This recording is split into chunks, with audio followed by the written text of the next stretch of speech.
Shalom. Ya. Apa kabar saudara? Ya. Shalom juga bagi yang menyaksikan ibadah ini melalui YouTube. Ya. Puji Tuhan, ya, ada beberapa yang sudah hadir, dari awal. Ya. Ada yang dari Jogja, saudara sekalian, ada yang dari berbagai tempat. Karena di YouTube bisa diakses. Yang di Swedia juga bisa, yang di mana bisa ya, kalau mau saudara ya. Saudara, tema gereja kita tahun ini, ada yang ingat saudara? Membangun manusia baru yang berkarakter ilahi. Jangan lupa saudara ya, setahun ini kita bicara di sekitar itu. Ya. Nah, Pak Gembala memberikan salah satu opsi tema yaitu manusia yang dewasa. Ya. Nah, saya akan membahas tentang bagian itu. Nah, makanya judul renungan atau firman Tuhan yang akan saya sampaikan sebentar ini adalah dewasa di dalam Kristus. Apa judulnya? Dewasa di dalam Kristus. Kolose pasal 4 ayat 12. Kolose pasal 4 ayat 12. Kolose itu ada di kota ada di provinsi Roma ya. Tetangga sama Laodikia ya. Nah, pada saat surat Kolose ini ditulis, itu banyak ajaran yang masuk ke kota itu yang enggak sesuai dengan ajaran Kristus ya. Pengaruhnya kuat ya. Kalau sudah baca di Kolose 2 ayat 8 itu filsafat yang kosong ya, ajaran-ajaran yang palsu yang enggak sehat itu merajalela, menguasai ya, jemaat di Kolose. Makanya Paulus menulis surat ini saudara sekalian. Nah, ajaran itu turun-temurun ya. Sama ajaran rasul-rasul juga kan disampaikan secara lisan maupun tulisan. Nah, ini ajaran sesat juga begitu.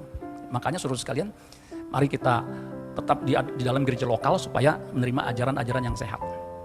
Nah, Kolose ini ditulis dalam masa pemerintahan Raja Nero tahun 60-an ya. Nah, yang kita baca di sini dikatakan begini. Nanti saudara bisa baca dari ayat yang ke-7 dan selanjutnya itu satu perikop saudara sekalian. Itu final greetings. Dikatakan begini, salam dari Epafras kepada kamu. Nah, Epafras ini ya dipercaya dia gembala sidang di jemaat Kolose. Dia seorang yang terkemuka. Ya, kemungkinan dia juga pendiri bersama dengan Paulus. Ya, makanya dikatakan salam dari Epafras kepada kamu. Ya. Ia, Epafras, seorang dari antaramu. Hamba Kristus Yesus. Dia hamba Yesus Kristus. Saudara dan saya juga hamba Yesus Kristus. Yang setuju katakan amin. Ya, karena setiap orang yang percaya itu menjadi hamba Kristus, bukan hamba dosa, tapi hamba kebenaran, Yesus kebenaran. Ya. Yang selalu bergumul dalam doanya untuk kamu. Nah, saudara perhatikan di situ ada kata selalu bergumul. Jadi Epafras ini gembala sidang berkata yang selalu bergumul dalam doanya. Always struggling, always striving. Ya, selalu bergumul dalam doanya untuk kamu. Ada doa-doa yang nggak perlu bergumul. Doa makan itu sebenarnya nggak butuh bergumul. Kalau makanannya sudah tersaji di depan meja. Jadi cukup Bapak terima kasih untuk makanan ini. Berkati makanan ini. Ya, berkati mereka yang kekurangan seperti memberkati kami. Amin. Jangan sampai bergumul. Ya, berkati petani yang menanam yang dengan bersusah payah. Nggak usah. Ya, cukup itu. Tapi ada doa yang selalu bergumul dalam doanya untuk kamu. Apa itu? Supaya kamu berdiri teguh sebagai orang-orang yang dewasa dan berkeyakinan penuh dengan segala hal yang dikehendaki Allah. Ini yang selalu kita harus pergumulkan dalam doa kita, dalam tindakan kita, yaitu menjadi dewasa. Amin saudara sekalian. Jadi ini penting saudara sekalian. Sebenarnya inti khotbah saya di sini, menjadi dewasa itu dibutuhkan pergumulan yang serius. Katakan pergumulan yang serius. Serius. Ayat 13-nya, sebab aku dapat memberi kesaksian tentang dia, tentang Epafras, bahwa ia sangat bersusah payah. Karena menjadi dewasa itu nggak mudah. Harus bergumul, harus dengan susah payah. Untuk kamu dan untuk mereka yang di Laodikia dan Hierapolis. Nah, saudara-saudara sekalian, jadi kalau kita lihat ayat ini luar biasa saudara sekalian. Ya, untuk bisa menjadi dewasa itu tidak mudah. Ya. Kalau menjadi tua itu otomatis. Ya. Saya waktu pertama kali dipanggil opa sama anak sekolah minggu, ya, yang ternyata itu yang saya berkati, saya kaget. Ayo salam sama opa. Saya bilang perasaan gue masih muda ya, kok dipanggil opa? Istri saya ingetin, uban. Otomatis dipanggil opa. Sekarang saya udah biasa, opa. Makanya saya semir, saudara sekalian. Ya. Jadi saya buat badan saya nggak begitu gemuk, langsing. Kalau jalan sama istri saya dikira anaknya, saudara. Karena istri saya nggak mau disemir. Ya. Jadi ibu jalan sama anaknya, bukan sama cucunya. Ya. Jadi tua itu otomatis, tetapi menjadi dewasa nggak otomatis. Amin, saudara sekalian. Nah, coba saya ikutin pakai ini karena dibatasi oleh waktu. Ya, kalau masa pandemi ini memang kita ibadah sesingkat-singkatnya. Ya. Next, Jangan. Dewasa secara umum artinya sudah mencapai umur tertentu. Nah, secara umum itu anak-anak atau bayi 0,0 sampai 1 ya. Anak-anak 2 sampai 10, ya, remaja 11 sampai 19. Dewasa 20 sampai 60. Tua 60 ke atas, elderly, tua itu. Ya. Saya nggak tahu apa benar, menurut WHO 65 itu pemuda. Jadi saya masih pemuda nih. Ya, ini yang sini masih pemuda nih. Yang 65 sampai 70 itu masih pemuda. Ya. Tapi saya sih nggak yakin begitu ya. Yang benar tuh begini. Karena udah umur kayak saya begini, kemarin saya baru ngangkat 8 liter aja. Perasaan saya kuat 10 liter begitu. Udah lagi ada apa ini ya, otot begitu ya. Jadi tua itu otomatis. Umur 60 dianggap tua. Ya. Dewasa 20 sampai 60. Ya. Yang nggak adil wanita itu kalau tua itu usianya 45 sampai 55. Pria tua 55 sampai 75. Ya nggak adil saudara ya. Tapi nggak ada masalah. Mau tua, mau muda, yang penting hidup di dalam Tuhan. Nah itu saudara ya. Jadi sudah mencapai umur tertentu, sudah mampu berpikir logis. Kalau anak-anak nggak bisa berpikir logis, maunya juga. Ya, makanya mesti diarahkan. Ya. Jangan diikutin. Ketika jatuh, ya, nggak logis. Mamanya bilang, itu si lantai sih, ya, kagak rata. Orang lantai rata begini. Disalahin ubinnya. Nah, itu cara berpikir tidak logis. Kalau dia jalan dia jatuh lari, kemungkinan dia keserimpet sama kakinya sendiri atau ada sesuatu. Jangan nyalain ubinnya, itu nggak logis. Ya, jadi sudah mampu berpikir logis. Ya. Kemudian bertumbuh, berbuah, mengalami kemajuan, ada progresivitas. Ya. Nah, dewasa itu dalam definisi umum itu ada ditulis di dalam Yohanes 9 ayat 21. Tetapi bagaimana ia sekarang dapat melihat, kami tidak tahu. Ya, ini orang yang buta sejak lahir. Siapa yang memelekkan matanya, kami tidak tahu juga. Tanyakan kepadanya sendiri, ia sudah dewasa. Ia dapat berkata-kata untuk dirinya sendiri. Nah, kata dewasa di situ, itu dari bahasa Yunaninya helikia. Helikia itu helikos. Itu artinya adult age. Jadi umurnya udah dewasa. Kemungkinan kategorinya 60 sampai 20 sampai 60. Begitu saudara sekalian. Dan menurut penafsir, orang buta yang sejak lahir ini 40 tahun. Itu secara umur saudara. Ya, next. Sedangkan definisi Alkitab, ini yang kita harus fokuskan. Dewasa itu dalam bahasa Yunaninya teleios. Coba katakan teleios. Nah, yang di YouTube boleh ketik di komen, teleios. Tulisannya gimana? Ikutin aja, yang penting bunyinya teleios. Kalau bahasa Yunani, os-os. Ya, dewasa, teleios. Waktu, kronos. Ya. Kemudian orang miskin, petokos. Ya. Itu os-os. Ya. Semua ada os-os. Ya. Kalau giginya nongol, tonggos. Ya, gitu, saudara. Teleios artinya perfect. Perfect itu sempurna bahasa Inggrisnya. Makanya Yesus pernah berkata, therefore you shall be perfect, just as your Father in heaven is perfect. Ya itu saudara ya, bahasa Inggris dikit walaupun belepetan ya. Jadi perfect di situ, teleios. Ya. Karena itu haruslah kamu sempurna, sama seperti Bapamu di sorga sempurna. Nah itu maksudnya teleios, dewasa. Ya. Complete in all its part. Jadi komplit, lengkap ya, dalam seluruh ya, bagiannya. Ya. Makanya orang Kristen harus lengkap, ya, bertumbuh dalam ketaatannya, dalam kerendahan hatinya, dalam kelemah lembutannya, semua. Ya. Buah-buah rohnya itu kasih, itu segi-seginya bertumbuh. Ya. Kemudian full ground, bertumbuh penuh, ya. Especially of completeness of Christian character. Jadi ini karakter Kristen, saudara ya, dewasa itu. Jadi singkatnya teleios itu artinya sejati, tulen atau matang. Ya. Kalau buah itu matang, itu bisa dinikmati. Ya. Misal buah mangga. Ya, saya suka dengan mangga gedong. Ya, sekarang nih lagi langka mangga gedong saudara sekalian.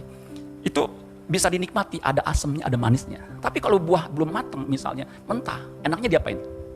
Dirujak saudara sekalian ya. Nah, menurut ayat yang tadi kita baca, dewasa itu bersedia beradaptasi dengan keadaan lingkungan sekitarnya atau dengan yang lebih tinggi dalam hal ini kehendak Allah. Jadi orang dewasa itu dia bisa beradaptasi menyesuaikan dirinya dengan kehendak Allah. Itu orang dewasa. Meskipun kehendak Allah tidak sesuai dengan daging keinginan kita. Tapi dia mau ikuti, itu dewasa. Ya. Teleios lawannya nepios. Nepios itu anak-anak. Ya. Anak-anak yang punya egonya tinggi. Atau lawannya sarkinos. Ya. Sarkinos itu duniawi. Ya. Duniawi itu mirip anak-anak. Jadi maunya diperhatikan, egois. Ya. Malam-malam ada anak bayi nangis. Yang bangun pertama kali siapa? Ibunya biasanya. Kalau bapaknya udah mamanya, papa ngantuk nih. Masih nangis. Makin kencang. Itu kasih susu. Masih nangis juga. Udah kasih susu masih nangis. Kalau ada oma opanya yang tinggal di situ, ada apa sih? Enggak tahu. Kalau bayi kan nangis kagak tahu mau malam mau siang. Mungkin kakak-kakaknya bangun, ada apa mah? Si adek kok ribut. Enggak tahu dikasih susu dia. Ini Omanya lihat, oma pengalaman kan, dilihat pantat, ya digigit semut. Dia nangis, dia nggak bisa ngomong. Kalau dia bisa ngomong, gue usah pada bangun, gue ambil minyak telon, tak, gue tidur lagi. Kan begitu kan? Namanya anak kecil, dia kagak tahu. Yang dia tahu, begitu. Makanya Kristen yang gak dewasa, cuma doang, saudara sekalian. Ya, komplain. Ya, tidak memberikan solusi. Nah itu gak dewasa. Nah, jadi kita nggak begitu. Amin, saudara sekalian. Mandiri, kerjakan sendiri. Ya, next. Nah, saudara, dewasa rohani itu sesungguhnya serupa dengan Kristus. Yesus itu adalah prototipe contoh manusia yang sesuai dengan gambar Allah. Jadi dewasa itu targetnya Yesus. Makanya Roma pasal 8 ayat 29, sebab semua orang yang dipilihnya dari semula, mereka juga ditentukannya dari semula untuk menjadi serupa dengan gambaran anaknya. Supaya anaknya itu Yesus, menjadi yang sulung di antara banyak saudara. Kayak tadi itu ada satu syair, ya, saudara mungkin kurang perhatikan karena disebut cuma sekali atau 2 kali. Ya. Pencobaan-pencobaan itu Tuhan izinkan itu untuk apa? Supaya kita bisa menjadi serupa dengan gambaran putra tunggalnya ini. Nah itu dewasa, saudara sekalian. Amin, saudara sekalian. Kita dipilih, artinya diberikan kesempatan, peluang untuk meresponi anugerah keselamatan. Karena keselamatan hanya dalam Yesus Kristus. Ya. Nah anugerah keselamatan itu membuat apa? Proses dikembalikannya manusia kepada rancangannya semula. Manusia rancangannya semula, ya, itu dirancangkan segambar serupa dengan Allah. Kejadian 1 ayat 26 sampai 27. Ketika jatuh dalam dosa, rusak itu gambar Allah dalam diri manusia, nggak bisa dicapai oleh Adam dan Hawa. Gambar itu pikiran, perasaan, ya, selem. Harus serupa, standar seperti yang Allah kehendaki. Itu dewasa. Makanya keselamatan bukan hanya ya kita nanti bisa tinggal di surga, tetapi karakter yang diubahkan.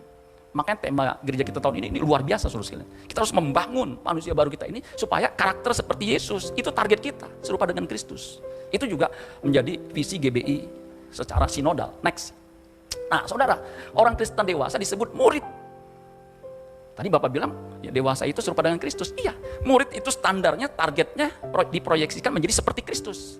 Maka jadikanlah semua bangsa muridku, murid Yesus. Bukan murid gembala sidang atau bukan murid rohaniawan. Muridku, murid Yesus, dan baptislah mereka dalam nama Bapa dan Anak dan Roh Kudus. Dan ajarlah mereka melakukan segala sesuatu yang telah kuperintahkan kepadamu. Jadi harus diajar firman Tuhan, supaya apa? Melakukan perintah yang Tuhan kehendaki, yang Tuhan sudah ajarkan. Ya, di Yohanes 14 ayat 15, yang mengasihi Tuhan itu harus melakukan perintah Tuhan. Ya. Dan ketahuilah aku menyertai kamu senantiasa. Jadi yang disertai adalah orang yang mau menjadikan semua bangsa murid. Menjadikan semua bangsa murid, itu menjadikan diri kita sendiri itu murid. Simultanly, secara bersamaan kita juga berusaha seperti Epafras, ya, menjadikan yang lain, siapapun yang bersentuhan dengan kita. Kalau keluarga kita, apakah suami atau istri atau anak atau siapapun, itu menjadi murid. Karena menjadi murid itu orang Kristen dewasa. Ya, murid itu saudara sekalian bahasa Inggrisnya disciple. Disciple itu dari kata disiplin. Disiplin itu saudara tahu kan ya, bagaimana kita mesti sesuai dengan waktu, sesuai dengan target, itu disiplin. Disiplin itu membuat kita menjadi besar, stronger, menjadi bigger and stronger, menjadi kuat dan dewasa seperti Kristus. Jadi nggak disiplin. Ya. Next. Nah, jadi goal kita, kalau saya boleh simpulkan, itu menjadi seperti Kristus. Menjadi dewasa seperti Kristus itu jadi proyeksi, menjadi target satu-satunya kita hidup di bumi ini. Makanya apapun yang kita lakukan, kita bekerja, kita apapun, bagaimana kita bisa menjadi serupa dengan Kristus. Ya. Itu targetnya. Ini perjuangan seumur hidup selama kita hidup. Ya, next. Ada 3 rahasia yang mudah-mudahan keburu saudara sekalian. Ya, karena waktunya terbatas 30-40 menit. Ada 3 rahasia bagaimana kita menjadi Kristen dewasa, seperti yang tadi saya jelaskan. Ya. Kalau saudara masih belum mudeng, nanti ikuti tayangan ulangnya. Ya, saya biasanya kalau ada yang nggak ngerti, saya ikuti lagi tayangan ulangannya. Ya, itu kemajuan teknologi membantu kita untuk bisa belajar lebih baik. Menjadi dewasa dibutuhkan suatu pergumulan yang serius. Jadi butuh pergumulan, perjuangan, usaha. Kedua, menjadi dewasa dimulai dari perubahan pikiran. Nanti saya jelaskan. Yang terakhir, menjadi dewasa ditentukan oleh pilihan-pilihan dalam hidup. Nah, kalau saudara lihat di situ, ya kalimatnya itu dibuat sedemikian rupa sehingga apa? Sehingga sistematis. Menjadi dewasa, semuanya menjadi dewasa. Kemudian apa? Dibutuhkan suatu pergumulan yang serius. Kata kuncinya pergumulan. Menjadi dewasa dibutuhkan pergumulan yang serius. Ambil pergumulannya. Yang kedua, menjadi dewasa. Apa? Dimulai dari perubahan pikiran. Kata kuncinya perubahan pikiran. Pikiran harus berubah. Menjadi dewasa dimulai dari perubahan pikiran. Yang ketiga, menjadi dewasa ditentukan. Jadi menjadi dewasa ditentukan oleh pilihan-pilihan dalam hidup. Kata kuncinya pilihan-pilihan dalam hidup. Karena hidup ini harus memilih. Kayak saya kesini, saya pilih jas saya ada beberapa. Ada banyak pak? Ya kagak banyak lah. Ya. Ini jas udah puluhan tahun yang lalu. Karena jas yang baru yang saya beli, waktu badan saya kurus, itu sesek. Jadi kalau saya buka, aduh sampai begini-begini. Ini masih kegedean. Jadi saya mesti memilih, udahlah, inilah agak longgar tapi lebih nyaman. Begitu saudara sekalian. Ya. Jadi ditentukan pilihan-pilihan dalam hidup. Hidup ini mesti memilih. Nah, jadi kita akan bahas satu persatu. Nah, supaya saudara ingat nanti karena cepat waktu, ya saudara mungkin nggak nangkep secara detail, tangkap aja kata kuncinya. Next. Jadi untuk menjadi dewasa, dibutuhkan pergumulan. Menjadi dewasa dimulai dari perubahan pikiran. Menjadi dewasa ditentukan oleh pilihan-pilihan dalam hidup. Nah, kita bahas satu-satu terus kan. Yang pertama, menjadi dewasa itu dibutuhkan pergumulan yang serius. Tadi selalu bergumul dalam doa. Ya. Jadi jangan hanya ketika kita belum dapat jodoh kita bergumul, Tuhan tolong berikan jodoh yang ganteng, yang baik, yang cakep, yang pintar, yang mengasihi. Itu saudara. Gak usah bergumul sampai begitu. Kalau saudara tampang biasa-biasa, ya udahlah. Gak usah mengharapkan menghayal yang tinggi-tinggi. Ya. Tapi saya nggak ganteng. Ya kalau mau yakin ganteng, ngaca. Bilang, saya ganteng, saya ganteng, saya ganteng. Dengan meyakinkan. Cuman jangan sering-sering. Bohong itu dosa. Jadi nggak usah yang begitu, nggak usah bergumul lah ya. Begitu saudara. Yang bergumul itu bagaimana kita bisa menjadi seperti Kristus, dewasa. Lemah lembut. Ya. Bisa mengasihi. Sehingga orang yang bersentuhan dengan kita nyaman. Nggak seram. Tahu seram? Itu pulau di Pulau Buru ya, seram gitu ya. Bukannya seram tapi nyaman begitu saudara sekalian ya. Jadi dewasa harus bergumul. Next. Nah, saudara, ada ayat Kolose 1 ayat 28 itu mirip. Dikatakan gini, dialah yang kami beritakan apabila tiap-tiap orang kami nasihati dan tiap-tiap orang kami ajari dalam segala hikmat untuk memimpin tiap-tiap orang kepada kesempurnaan. Nah, kata kesempurnaan itu ya teleios. Itulah yang kuusahakan dan kupergumulkan dengan segala tenaga sesuai dengan kuasanya yang bekerja dengan kuat dalam aku. Itu yang kita harus usahakan saudara sekalian. Jadi ini yang menjadi target kita harus usahakan. Yang lain kalau rumah kita mungkin belum bagus, ya masih ngontrak, bukan masalah. Karena nanti toh rumah juga kita akan tinggalkan. Ya.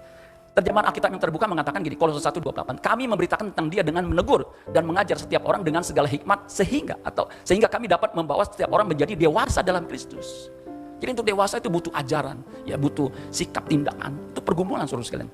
Untuk itulah aku juga bersusah payah, berjuang sesuai dengan kuasanya yang bekerja dengan kuat di dalam aku. Jadi mesti berusaha berjuang. Itu rahasianya. Jadi kalau kita ya udah bodo amat lah, nggak bisa. Kristen 20 tahun tetap aja kayak anak-anak ngambek, ya nggak dikasih ini ngambek, nggak ditegur ngambek, ya ngambek gitu saudara. Itu kan anak-anak. Next. Nah, saudara lewatin aja. Jangan ya. Ini ada menarik nih, 2 Korintus 13 ayat 11. Terjemahan bahasa Indonesianya yang sederhana aja saya bacakan karena waktu. Akhirnya saudara-saudara bersukacitalah, usahakanlah kehidupan rohani kalian masing-masing supaya terus semakin dewasa. Karena dewasa itu proses panjang, harus terus diusahakan tuh. Kenapa terjemahan ini panjang sedangkan terjemahan bahasa Inggrisnya pendek? Be perfect. Karena memang kata Yunani itu ada penjelasannya. Kata kerjanya itu apakah present imperatif atau present participle atau apa. Nah, makanya butuh penjelasan. Kalau enggak begitu jelas. Itu satu kata sebenarnya. Usahakanlah kehidupan rohani kalian masing-masing supaya terus semakin dewasa atau usahakanlah dirimu sempurna. Itu satu kata, yaitu katartizeste. Itu kata kerja, katartizeste. Itu dari kata Yunani dasarnya katartiso, artinya to repair. Ya. To repair, to complete. Jadi memperbaiki sampai lengkap. Perfect for its full destination. Ya, jadi sempurna sampai sasarannya. Sasaran kita kan menjadi seperti Kristus. Itu kita harus usahakan. Ya, bring into its proper condition. Jadi kondisi kita mesti proper. Kondisi yang proper, kondisi yang berkenan, ya, kondisi yang Tuhan kehendaki. Itu seperti putra tunggalnya. Di mana Yesus berkata, inilah anakku yang kukasihi, kepadanya aku berkenan sampai 3 kali. Jadi itu saudara sekalian yang kita harus usahakan. Next. Nah, menjadi dewasa itu dibutuhkan pergumulan dengan apa? Kita harus melepaskan semuanya. Demi apa? Demi bisa menjadi seperti Kristus. Kalau perlu dilepaskan semuanya. Ya, ego kita lepaskan. Ya, keterikatan dengan harta harus dilepaskan. Ada orang kaya saudara sekalian, dia berkata, guru yang baik, apa yang harus aku lakukan untuk memperoleh hidup yang kekal? Yesus berkata, ya, ikuti perintah Allah. Perintah yang mana? Jangan membunuh, jangan mencuri, jangan berzina, jangan mengucapkan saksi dusta, hormati ayah ibumu. Dia bilang apa? Semua itu sudah aku lakukan sejak kecil. Ini udah muda, kaya, kemungkinan mungkin ganteng ya, kemungkinan. Ya. Sudah aku lakukan. Apalagi yang kurang? Nah ini nih, yang kurang belum mencapai seperti Tuhan kehendaki. Yesus bilang apa? jual seluruh milikmu, kemudian berikan kepada orang miskin, ikut aku. Ini pergumulannya, ya, melepaskan semuanya. Alkitab mencatat orang kaya itu pergi. Ya, kalau bahasa Yunaninya orang kaya itu melengos, kan saudara ya. Pergi dengan sedihnya karena banyak hartanya. Kalau hartanya nggak banyak, jual ya cuma di rekening 200.000, kasih semua, kasih. Di rekeningnya puluhan miliar. Hartanya 7 turunan, 8 tanjakan, 9 tikungan, 10 solokan, kagak habis. Suruh jual, kasih orang miskin. Gimana suruh sekalian? Nggak sanggup deh. Apa mesti begitu Pak? Ya jangan letterluck, saudara punya duit harta kemudian untuk menjadi seperti Yesus, suruh jual semua, kasih gereja. Nanti saudara tinggal di gubuk reot. Ya nggak begitu. Maksudnya jangan terikat. Orang muda ini terikat. Sehingga apa? Nggak bisa dimuridkan. Orang yang terikat dengan hartanya nggak bisa dimuridkan. Lukas 14 ayat 33. Demikianlah halnya. Ya, tiap-tiap orang yang tidak melepaskan dirinya dari segala miliknya tidak dapat menjadi muridku. Itu Lukas pasal 14 ayat 33. Nggak bisa. Nehi si melekete tumber jahe kalau masih terikat dengan harta. Ya. Makanya orang kaya sukar masuk surga. Tapi jangan saudara berpikir orang miskin bisa juga masuk surga. Tapi orang miskin yang terikat dengan kekayaan juga bisa. Ya, baru kekayaan segitu udah wah nggak bisa ini nggak bisa itu. Jadi nggak mudah untuk melepaskan semuanya, itu nggak mudah. Saya bisa ngerti nggak mudah. Saya bergumul untuk bagaimana bisa full time, itu nggak mudah, butuh 2-3 tahun. Ya. Jadi butuh pergumulan. Ya. Nah saudara, perlu ketekunan untuk mencapai kedewasaan penuh. Tekun, itu mirip dengan pergumulan, dengan bergumul, itu mirip saudara sekalian. Ya. Tekun itu lebih tabah begitu ya. Jadi jangan menyerah terus. Kita kan dikuasai oleh daging. Jadi manusia ini punya 2 unsur. Unsur tanah, debu tanah, kemudian unsur roh. Daging ini terus kan ini lemah, walaupun udah makin tua makin ini keinginannya banyak.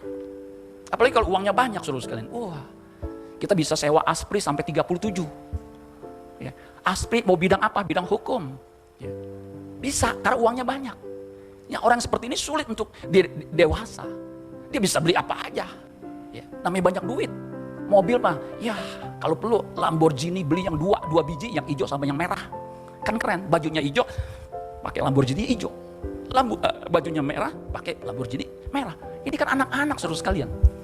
Kalau kita kagak peduli, ya mau bajunya apa, mobilnya mah apa. Kenapa? Naik angkutan saudara sekalian dia. Nggak bisa milih kan. Jadi penuh ketekunan. Yakobus 1 ayat 4. Dan biarlah ketekunan itu memperoleh buah yang matang. Jadi buah yang matang itu semua sejajar dengan apa? Supaya kamu menjadi sempurna, teleios, utuh, dan tak berkekurangan suatu apapun. Itu semua sejajar tuh. Buah matang, sempurna, tidak kekurangan suatu apapun.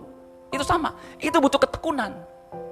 Biarlah ketabahan itu menyelesaikan sampai akhir supaya kamu dewasa dan lengkap tanpa kekurangan apapun. Makanya orang dewasa sanggup berdiri di kondisi apapun juga. Apakah dalam keadaan miskin, dalam kelimpahan, dia tetap rendah hati. Amin saudara sekalian. Ada kan dari miskin ke tiba-tiba kaya OKB. Jalannya udah begini nih. Nggak ngeliat orang, nggak mau negur. Begini aja nih, melonggok begitu ditegur. Pak, diem aja. Pak! Gitu tuh. Ini nih. Ya. Butuh ketekunan. Ketika kita mungkin gelarnya nambah. Ketika kekayaan kita nambah. Tetap rendah hati. Amin saudara sekalian. Seperti Yesus. Yesus itu anak tunggal Allah. Tinggalnya di sorga. Dia mau lahir di kandang yang hina. Di palungan. Itu rendah hati. Maka ciri-ciri orang dewasa itu rendah hati. Meskipun dia mungkin kaya luar biasa. Ya. Kalau orang baru kaya, baru punya mobil baru. Ya. Itu kalau di hotel, wah di depan itu lobby. Turunnya juga pelan-pelan supaya orang lihat. Ya. Pelan-pelan, wah. Kemudian kuncinya juga pelan-pelan. Kemudian pura-pura ngomong sama sopir. Padahal nggak ngomong apa-apa, supaya orang pada liatin. Pak, apa sopirnya? Apa, Pak? Ngomong apaan? Nggak tahu. Nggak tahu, jalan deh tuh, orang-orang pada liatin. Mobil baru, Lamborghini pakai sopir, waduh gimana ya. Jadi saudara sekalian butuh ketabahan. Next. Yang kedua, menjadi rahasia menjadi Kristen dewasa. Menjadi dewasa dibutuhkan perubahan pikiran. Jadi change of mind. Kalau pikirannya nggak berubah, sulit untuk bisa dewasa. 1 Korintus 14 ayat 20. Saudara-saudara, janganlah sama seperti anak-anak dalam pemikiranmu. Anak-anak pemikirannya tadi tuh childish, egois. Jadilah anak-anak dalam kejahatan tetapi orang dewasa, teleios di sini, dalam pemikiranmu. Jadi dimulai dari perubahan cara berpikir. Makanya di situ next ya. Saudara, di situ di 1 Korintus 13 ayat 11 itu berpikir itu ya. Itu berhubungan dengan kedewasaan. Ya. Ketika aku kanak-kanak, nepios, aku berkata-kata seperti kanak-kanak. Ya. Ada sih memang orang dewasa ngomongnya kayak kanak-kanak. Saudara-saudara, begitu ya. Ada. Ya.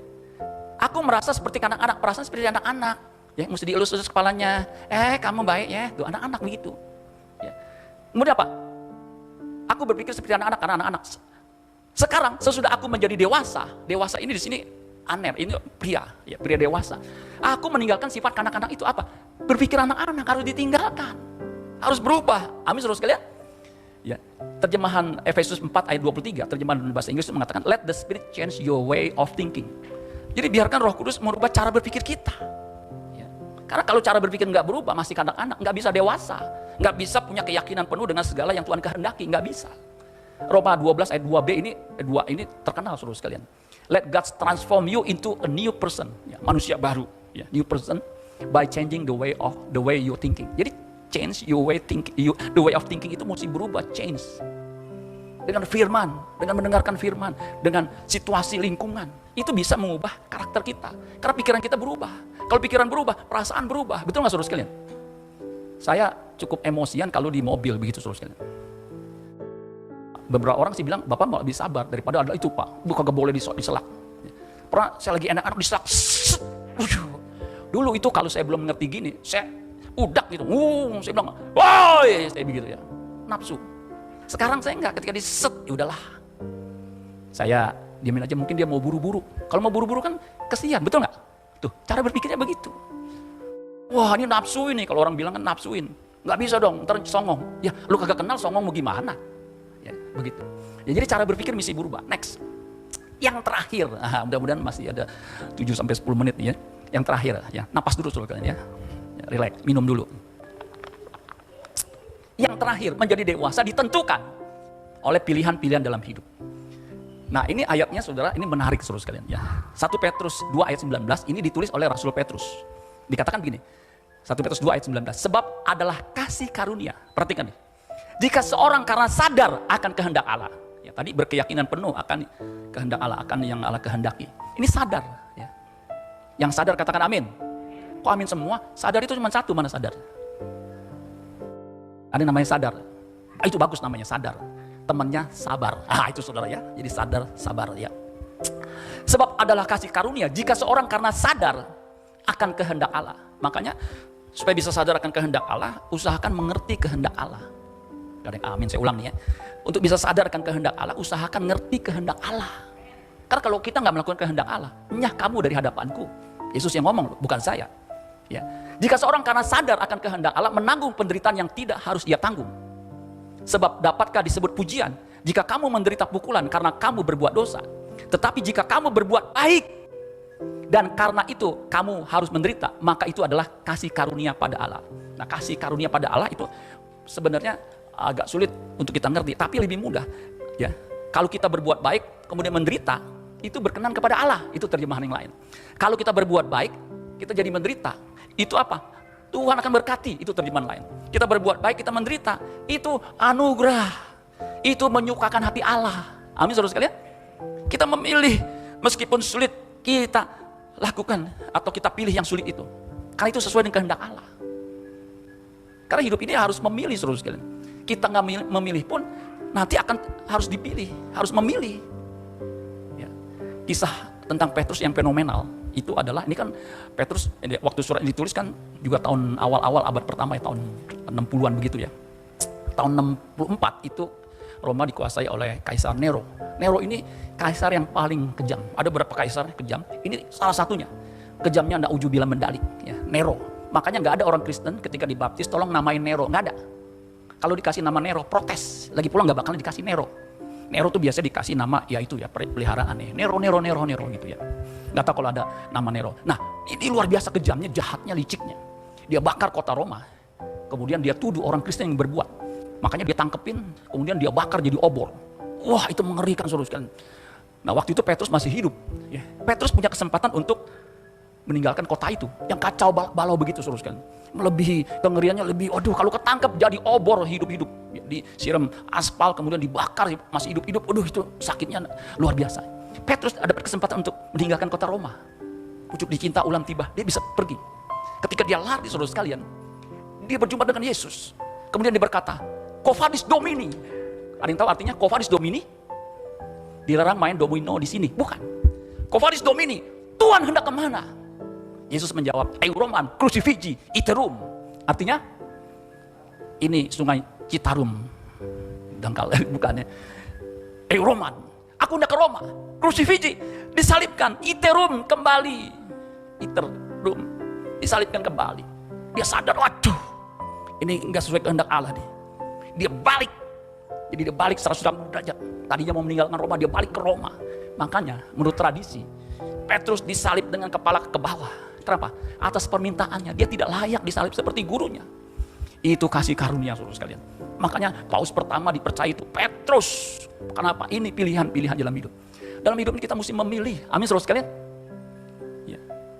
Dalam hal-hal sederhana. Saya pernah waktu parkir di tempat pemakaman, udah buru-buru karena macet. Waktu saya mau parkir, saya lihat, ini nih, saya udah deket kan, tiba-tiba orang masuk, shut. Ya ampun, ini mau buru-buru gimana nih? Aduh, udah cari lagi deh ya. Daripada nanti mau khotbah ribut kan gak enak ya.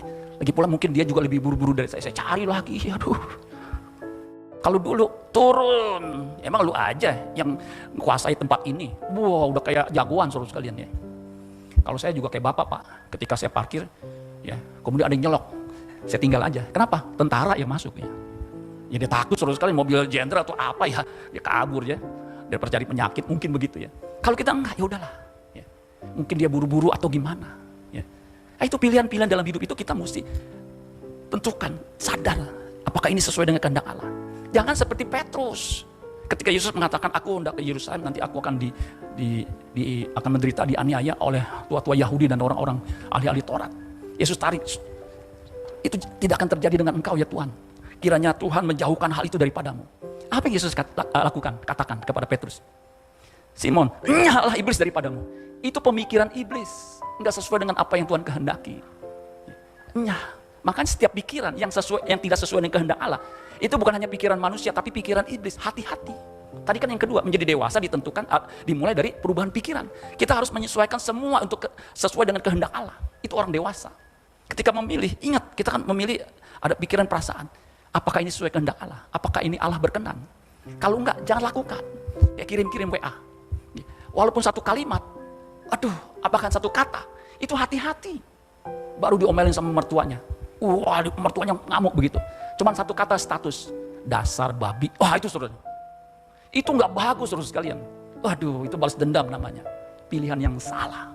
Ya, ketika iya mah. Gampang nggak? Nggak gampang. Ya, nggak gampang. Makanya yang pertama itu sulit. Ya, next. Jadi ada 3 menjadi dewasa. Yang pertama apa? Lupa. Yang kedua kagak ingat. Yang ketiga saya lupa ingat pak. Untung nggak ada yang keempat. Saya lupa ingetan. Di sini menjadi dewasa dibutuhkan apa?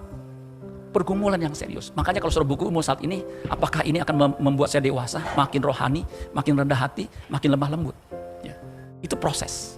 Menjadi dewasa dimulai dari perubahan pikiran. Makanya isi pikiran saudara dengan firman Tuhan. Apa yang baik, yang berkenan, semua diisi. Ya. Menjadi dewasa ditentukan oleh pilihan-pilihan dalam hidup ini. Karena hidup ini kita harus memilih. Pilihlah sesuai kehendak Allah. Amin buat firman Tuhan. Tuhan Yesus memberkati.